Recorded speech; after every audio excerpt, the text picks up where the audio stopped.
Magandang araw sa inyo mga kaibigan. Itong ating almusalita sa araw na ito, September 11. Ang ebanghelyo natin is Luke 6:20-26.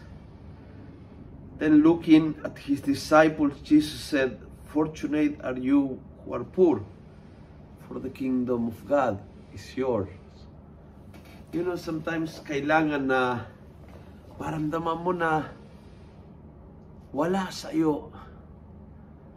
Wala sa iyo. Talaga, you don't have anything. At yung malalim na karanasan, I don't have anything. Minsan ito ay financially, but minsan ito ay emotionally, minsan ito ay physically. I have nothing. And yet, I have God. At iyan ay isang eureka moment. Iyan ay isang moment na nagbago ang buong buhay. Nag-realize ka na if I have God is enough. Kaya I become mapalad. Naging mapalad ako, naging magalak ako, naging fortunate ako, naging blessed ako.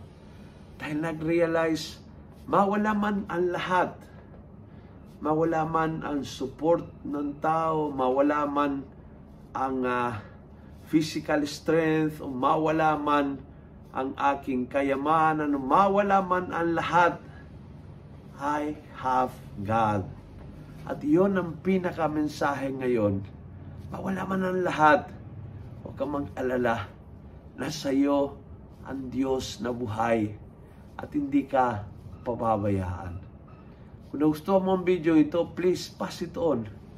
Punuin natin ang good news sa social media.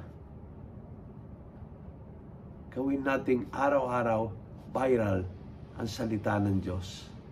And God bless.